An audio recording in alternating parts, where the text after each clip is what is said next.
Hello, welcome back to Partly Crafting. I'm Thomas and this is another Disney Limited Edition doll review. This time we're going to be reviewing the 10th anniversary Frozen Elsa and Anna set. This is one of my dream limited edition doll sets. I never thought I would get it because just of the insane budget that is needed to buy these dolls secondhand, and I couldn't afford them last year when they came out originally. But I managed to find them for a really good deal, so I did splurge a little bit and get them. So I think let's just get into the review.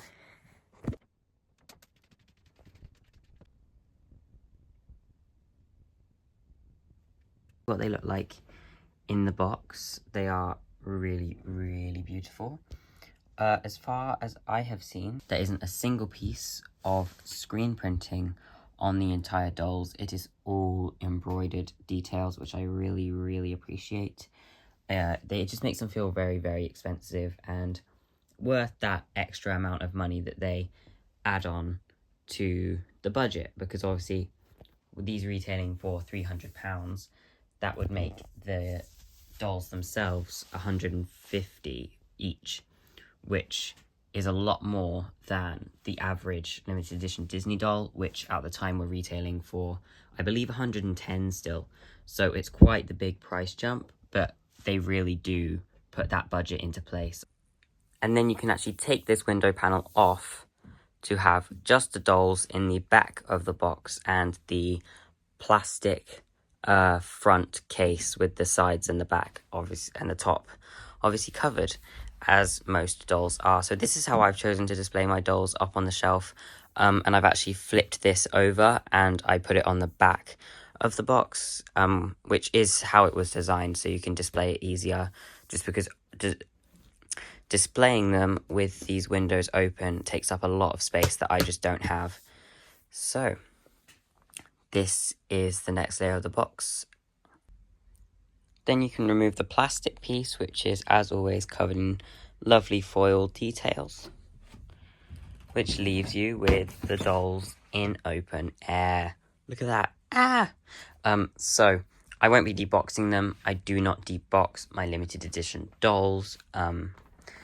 I just don't like doing that. Sorry. But I will show you as well as I can with my fancy new camera all of these beautiful details. So we'll begin with Anna and start at her face and work our way down. So she has a really nice screen print and the new style for Frozen 2 of face sculpts, even though these are Frozen 1 dolls, which I really do enjoy. As I say, I much prefer the newer face sculpts for the Frozen dolls. They're a lot cuter, and it also shows the more mature face. These dolls kind of give me the vibes of, like, after Frozen 2, they were, like, dressing up in their old clothes just for fun, you know, to see how they look in their old clothes. Now, I know that's weird, but maybe you agree with me, especially because she doesn't have a white streak in her hair. Her hair is really nice. It's obviously got the classic kind of Disney gelled to absolute nothing, which I do really like because it does just provide that longevity that a lot of other hairs on dolls don't have. She has these fringes, this fringe, sorry, and two plaits with plaits kind of twisting around the plaits, and it looks very nice. As always, she has rooted eyelashes and quite heavy blush, which I quite like. It makes her look quite cold, as she would be in her kind of Nordic country where they live. She's got very nice freckles and this kind of pastel pink lipstick, which almost matches her cape. Speaking of, let's move on to the cape. In my opinion, the capes are the best parts of these dolls. They have so much detail and quality put into them, which I really enjoy. Anna is wearing a dark kind of purpley pink cape that is made of suede on the outside and satiny fabric on the inside. The edge of her cape is very heavily embroidered with this really nice almost holographic purple embroidery and dark purple, almost brown rhinestones, which really accent the cape nicely with these slightly different shades of purple. As well as this, she has metal clasps that kind of are representing holding her cape together. They're not actually. She does have a little hook and eye on the inside there, as you can see, but I think it's a really nice accent, as well as these little Arundelian motifs on her collar in blue and yellow.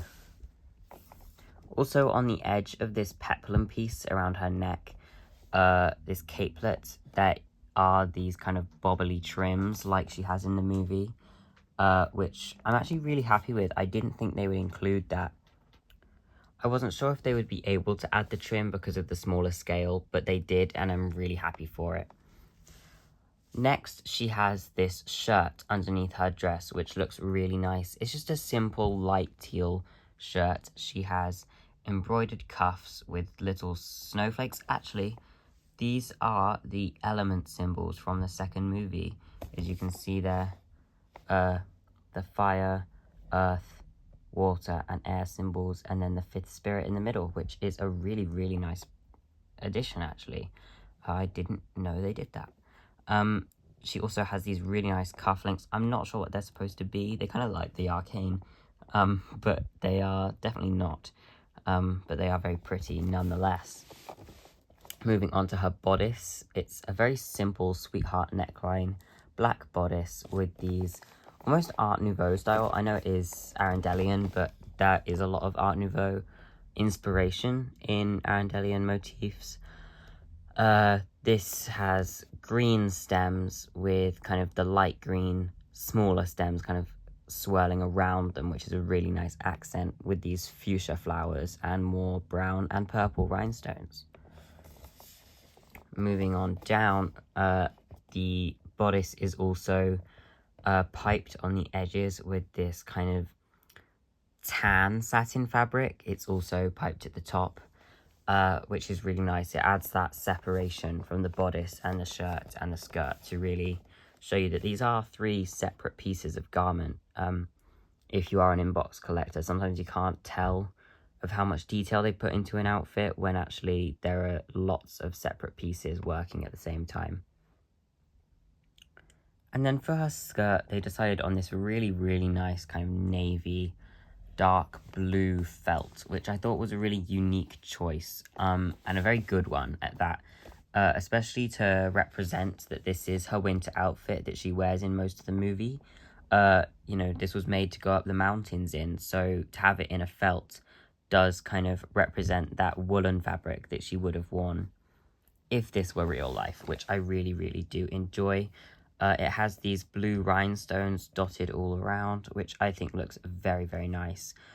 Just adds that extra flair that, you know, they could have left it as a plain felt skirt and I would have been happy, but it just really does add that extra pop that's really necessary. The pleats in her skirt are actually sewn together at the top, which I really like. You know, it shows that proper kind of billowing style of her skirt, which is really nice. At the bottom, it is kind of, I'm not really sure how to explain it really, but the bottom of the skirt has this really nice just blue embroidery kind of going along the whole edge of the skirt and up in the center of each pleat, where her kind of embroidered motif is of these flowers and then smaller rhinestones accenting those flowers all along. The symmetry in her motifs is really nice to me. I'm one of those people that really, really does love symmetry. It's one of my favorite things. So to have so much symmetry in a doll is really fun for me because it really shows the effort that they've put in to make everything perfect, which I really, really like. Next, for Elsa, personally my favorite character ever across any franchise ever.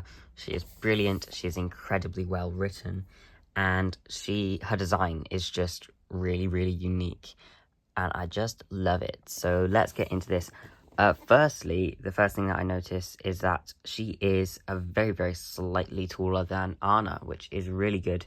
Really shows you that kind of age gap that they've got going on, as well as having a much more mature look to her face sculpt and makeup, with that classic smoky purple eye, and actually much, much longer eyelashes. I know that a lot of people really hate the rooted eyelashes on Disney dolls. They say they're too big, say they look silly. I really, really like them. I think they would look a bit plain without them, especially being so large. A lot of people don't get the scale of limited edition Disney dolls. So just to give you a bit of a reference, they are 16 inches. So that's my hand. They are huge. When this box came in the mail, I had no idea how big it was going to be. And they are huge. I actually have a Disney doll over there, so I'm going to show you a size reference. Okay, so I just have a Cinderella doll here that I'm prepping for a custom later on. Subscribe if you want to see what custom that's for. But so this is the regular doll that, you know, you would just buy in the shops, and this is the limited edition dolls.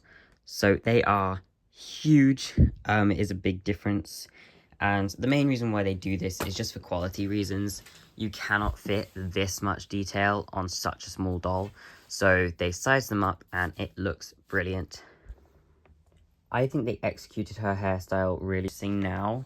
I'm not sure if this is the same across all of them, but she is slightly bald here, but you can't see it when she's like, when you look at the box head on, it kind of just blends in, so that doesn't matter. But I think they have executed the hair a lot better than they have in other dolls, with these kind of wispy bits she's got going on around the plaits, and these kind of ear tufts. I don't know really how to explain them, but her hair looks brilliant. It's very long, it goes down to her waist, and she has these really nice real metal snowflake charms in her hair, which is really nice. I always love it when they put actual metal on dolls instead of plastic that looks like metal. It just makes it feel that little bit more kind of worth the money, if you can dare to call them that. Next we'll move on to, actually let's just talk about her skin for a minute. So she's got this pearlescent sheen to her skin. I have no idea how Disney does this. I believe they must just coat the doll before they do the face up and stuff, but it is just brilliant. I love it. I don't actually have a pearlescent doll. This is my first one. I know that a lot of people hate it. The D23 Vanessa doll, which is one of my dream dolls. If you have her and want to give her to me for free, message me.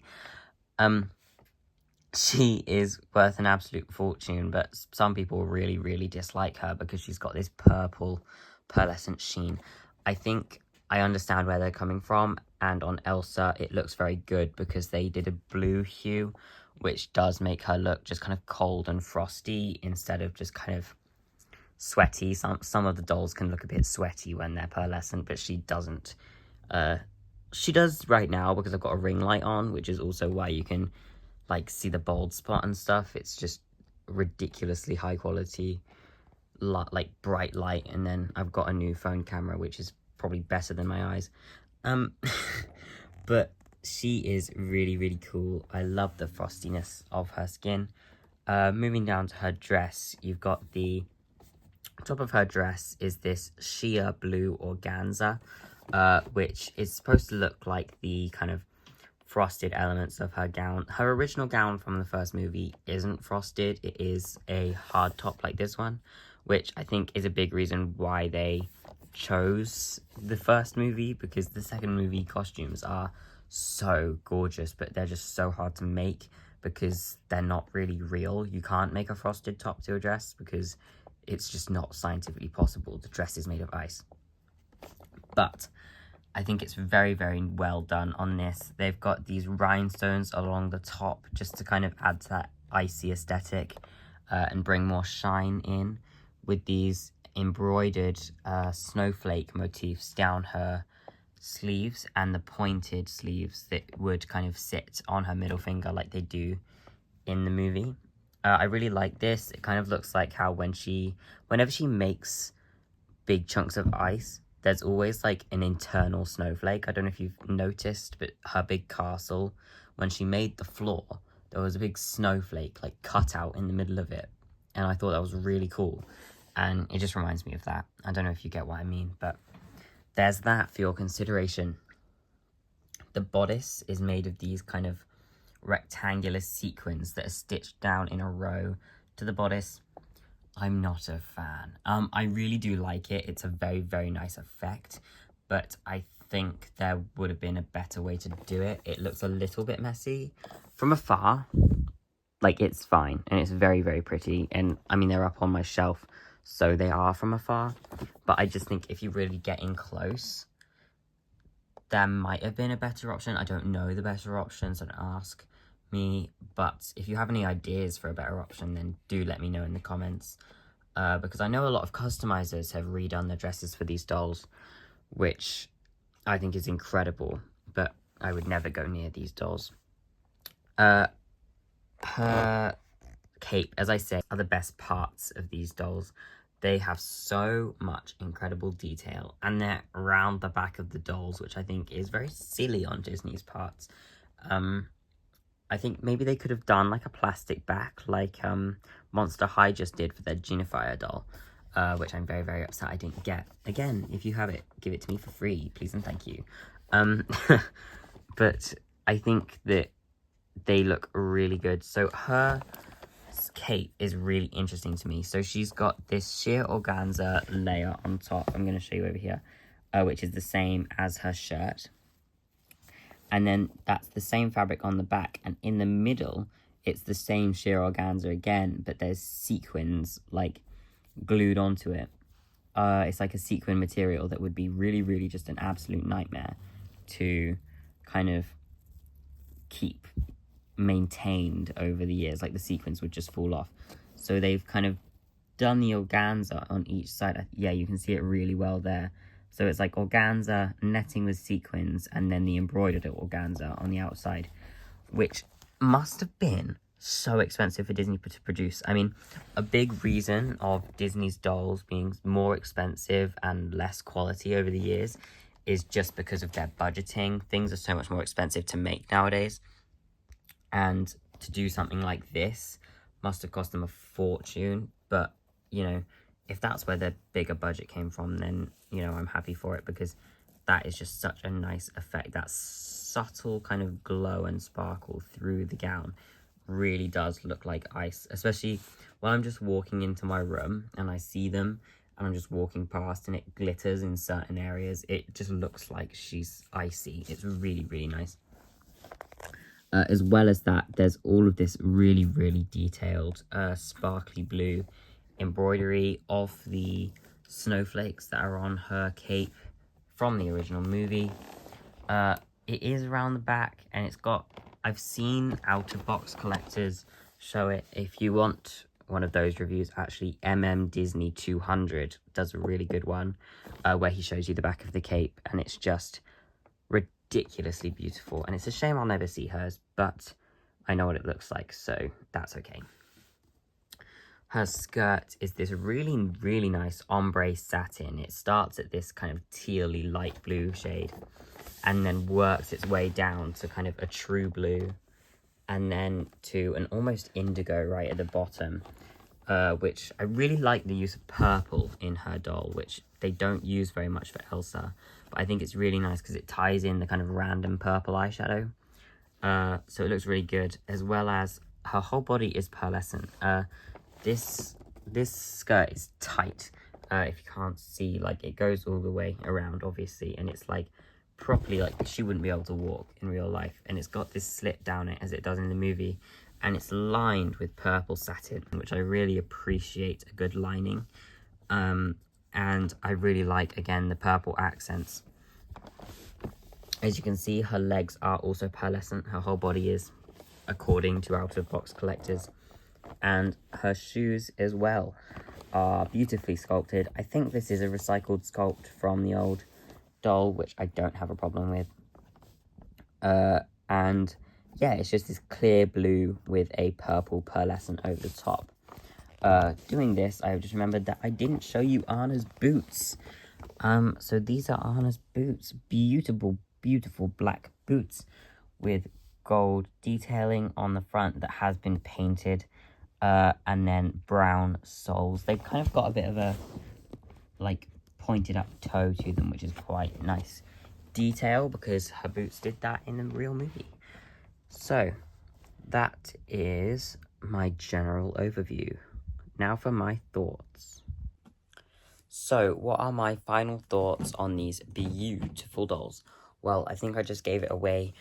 I think they're brilliant. They are definitely the best dolls I own in my limited edition collection. They are just so nice. I mean, the fact that there's two of them, I know it's so shallow, but to have two dolls in such a big box is really nice. It makes them feel just that bit more kind of worth it and glamorous that they take up so much space on my shelf, which is awful for space, but they are incredible. I think they are super high quality, definitely the highest quality dolls that they have made in a while. I know these came out last year, but obviously I couldn't afford them then, and I did get them for cheaper than retail. But I do think that they are absolutely brilliant, and they're made to display 100%. Obviously, they're not made for play, but I would say that if I were ever to take limited edition dolls out of the box, I would hesitate to take these ones out of the box, not only for the massive price tag, but just they look so good in box. I kind of doubt how glamorous they would look outside of the box. I know that they do, but I like them to be kind of in their pedestal, kind of displayed glamorously, as the designers intended. If I had to pick a favourite, I would probably say that Elsa is my favourite. Am I biased? 100% Elsa is my favourite character ever. I feel very connected to Elsa. She's got that very strong kind of vibe to her. I really enjoyed her story arc. I'm very excited for the third and fourth movie.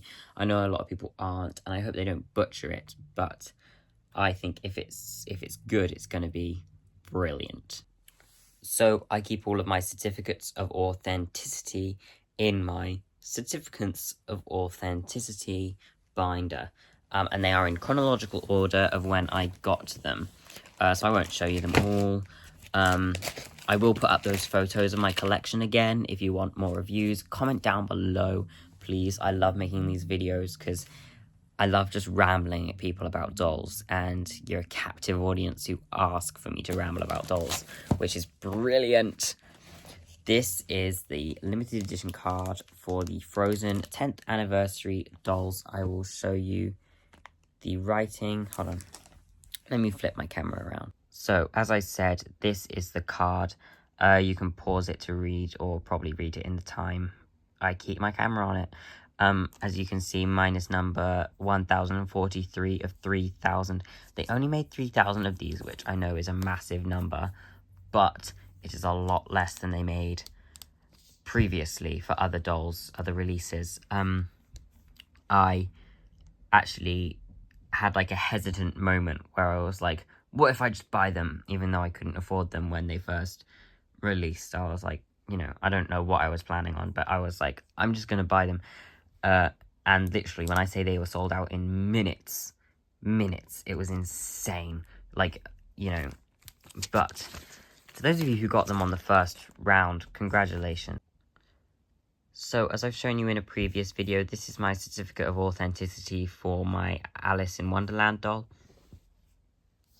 And I just wanted to show you quite how big the Frozen one is. Actual plastic kind of bag it's in is A4.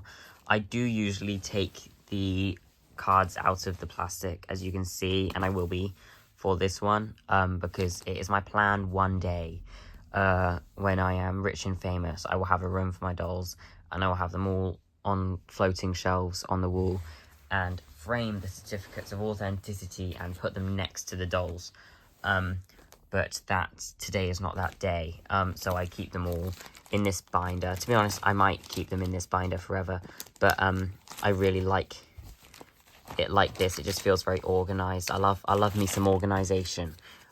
So, you know, and they're all in order of which dolls I got first, which I think is very nice. And this is a wonderful one to add to the collection. I will say it's a little bit kind of lackluster. Like, I mean, this one is insanely, you know, wow. But I think for a bigger card, they could have jammed it up with a bit more words. I'm very happy to see it spelt correctly this time. Not that I'm bitter or anything, but I will just show you that on the Sleeping Beauty one, it is spelt wrong, which I was absolutely fuming about, and they didn't say anything about it, which is very strange. If you have any questions or requests, please do put them down in the comments below. If you enjoyed this video, make sure to give it a like and subscribe. It really helps out the channel a lot. And if you're here in the meantime waiting for more doll customization videos, then you're in luck, because there will be a doll customization video the weekend before Valentine's Day, which I believe is the 9th of February, or maybe the 8th. I will update you on my Instagram, which is Partly Crafting, as it is on everything else. So make sure you go and follow me on pretty much all socials. I've got TikTok and Instagram, and obviously YouTube. So like, subscribe, comment, do all the wonderful things, and I will see you guys next time for a doll customization video.